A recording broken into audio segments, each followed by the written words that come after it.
2022년 9월 23일 개최한 김중업 건축예술을 완성하다는 김중업 탄생 100주년을 기념하여 1960년대 이후 김중업의 일생과 대표 건축물을 살펴보는 전시입니다.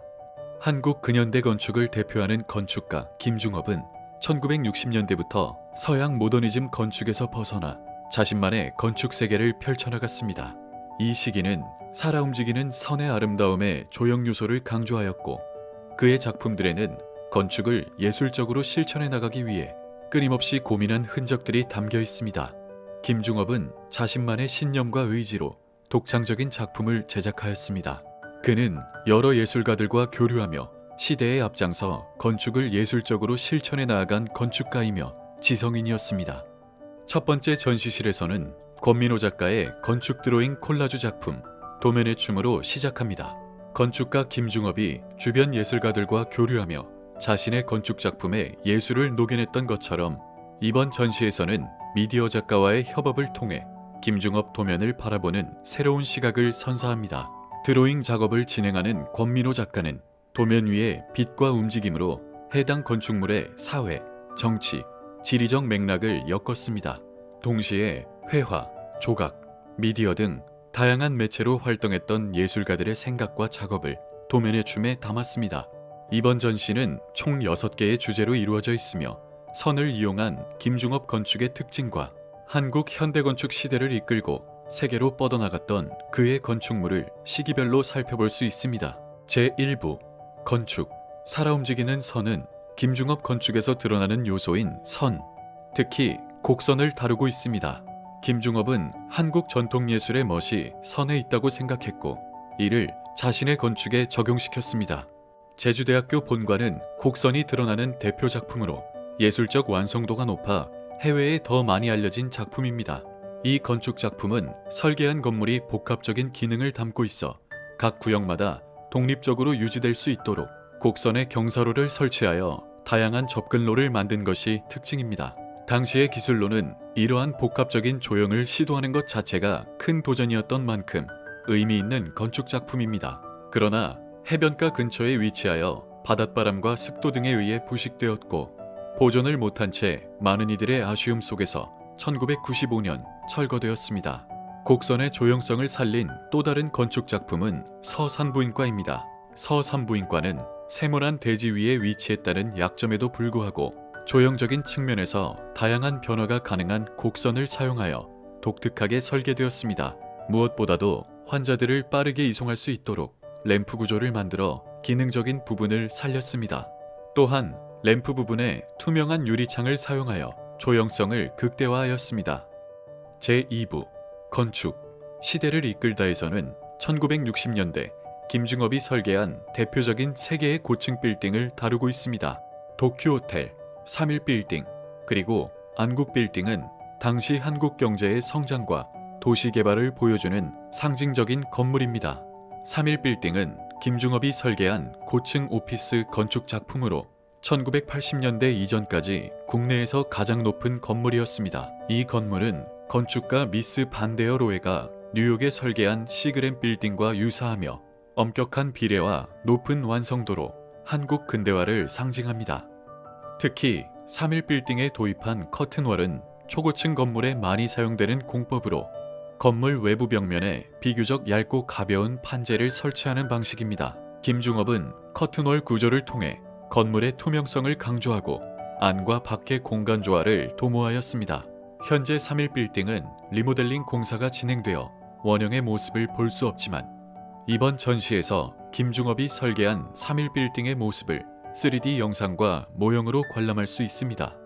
제3부 건축, 삶을 꿈꾸다에서는 김중업의 건축 철학이 담긴 주택들을 만날 수 있습니다. 주택은 김중업의 건축 이력에서 매우 중요한 의미를 가집니다. 당시 김중업은 군사정권과의 불편한 관계 속에서 공공건축물의 수주를 받지 못했고 개인 건축주의 의뢰를 받아 주택을 설계하였습니다. 주택은 그의 건축 언어를 펼칠 수 있는 최선의 방법이었습니다. 김중업이 설계한 주택은 주변 경관과 건축물의 요소가 조화롭게 배치됩니다. 성북동 전성우 주택은 김중업 건축박물관 기록화 사업에서 처음 조사되었는데 간송, 전영필의 장남 전성우가 결혼 후 지낼 살림집으로 세워졌습니다. 지붕의 네 모퉁이가 살짝 들린 형태는 마치 버선코를 떠오르게 하며 한국 전통의 조형적인 아름다움을 느낄 수 있습니다. 가회동 이경호 주택은 북한산 자락 끝부분에 위치하여 동서방향과 남북방향 모두 급경사로 이루어졌습니다. 주택의 모습은 건축가 르 코르비지에가 설계한 빌라 쇼단과 유사하게 보이지만 각 요소들을 한국식으로 변형시켰다는 특징을 가집니다.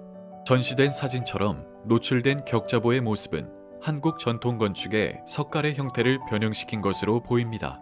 김중업은 국내에서 다양한 건축 활동을 펼쳤으나 1971년 11월 정부의 개발 정책에 비판하여 해외 추방을 당하게 됩니다. 그는 프랑스에 정착한 후에도 건축 작업을 멈추지 않았고 한국에 남아있던 김중업 건축연구소를 통해 여러 프로젝트를 진행하였습니다. 안타깝게도 고안한 건축 프로젝트 중 대부분은 실현되지 못했습니다.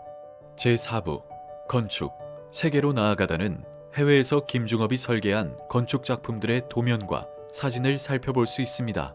외환은행 프랑스 본점 계획안과 성공의 회관은 김중업이 프랑스에서 설계하여 한국으로 보낸 작업입니다.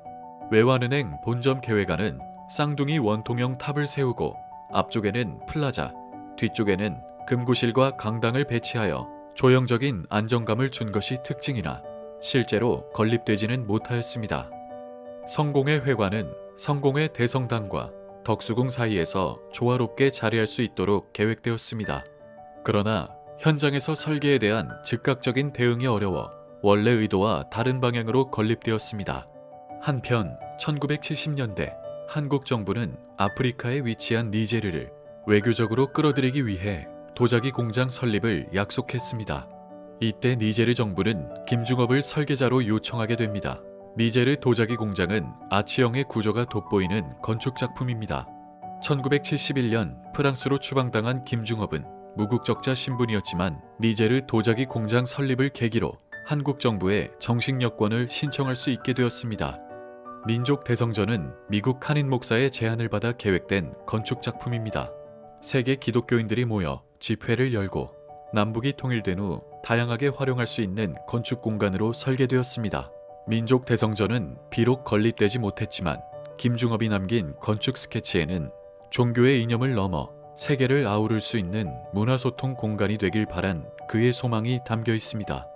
김중업은 시대의 발전에 따른 신기술을 자신의 건축작품에 도입하였습니다. 한국교육개발원 신관은 1979년 귀국 후 작업한 첫 건축작품입니다. 경사진 유리 메스 내부에 계단실을 설치하여 각 층의 동선을 시각적으로 연결하였고 하늘과 자연 풍광을 실내로 자연스럽게 끌어와 개방감을 높였습니다. 특히 경사면을 활용하여 당시 신기술인 태양열과 풍력을 시험하고자 한 새로운 건축작품입니다.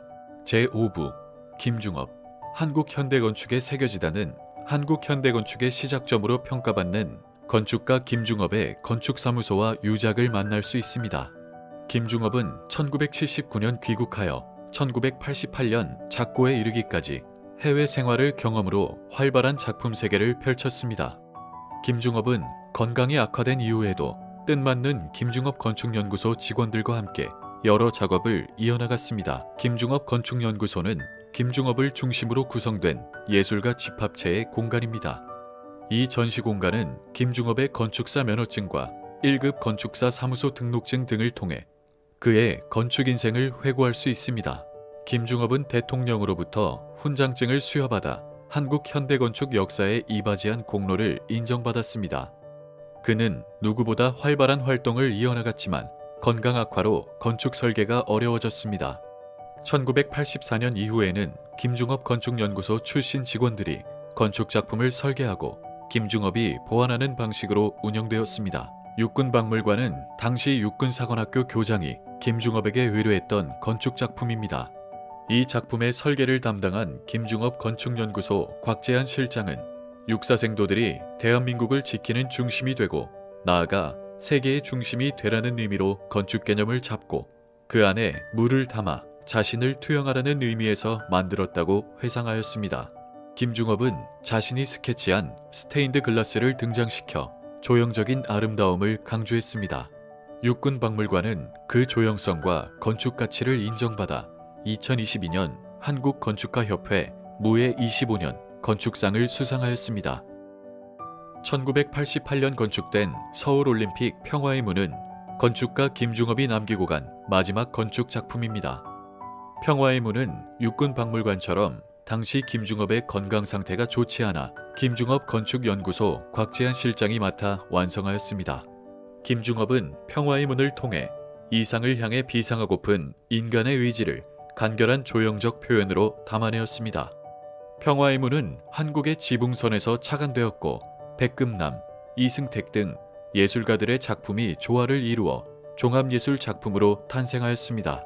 마지막 6부 예술인들과의 교류는 김중업과 여러 예술인들의 교류를 살펴볼 수 있습니다. 김중업은 건축을 예술의 범주로 이해하는 사람이었습니다. 김중업의 자필수첩과 동인지에서는 그가 교류하던 예술가들의 이름을 찾아볼 수 있습니다. 김중업은 예술인들과의 만남을 통해 끊임없이 자신을 성장시켰습니다. 그는 예술가들과의 작업을 자신의 건축 작품에 반영하여 예술로서의 건축 세계를 완성하였습니다.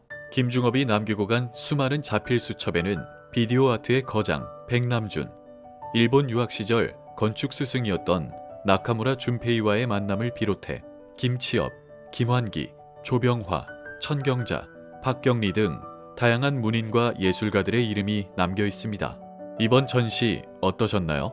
김중업 탄생 100주년 기념 기획 전시 김중업 건축예술을 완성하다는 1960년대 이후 설계된 김중업의 건축 작품을 통해 그의 독자적인 건축 세계와 건축 가치관을 들여다볼 수 있는 전시입니다. 자신의 뜻을 펼치기 어려운 상황에서도 포기하지 않고 끊임없이 새로운 건축을 시도했던 김중업의 모습은 그가 왜 한국 현대건축의 거장으로 대표되는지 이해할 수 있습니다. 앞으로도 김중업 건축박물관은 한국 전통건축의 형식체계를 현대화시킨 건축가 김중업의 발자취를 널리 알릴 수 있도록 끊임없는 연구와 전시로 찾아가겠습니다.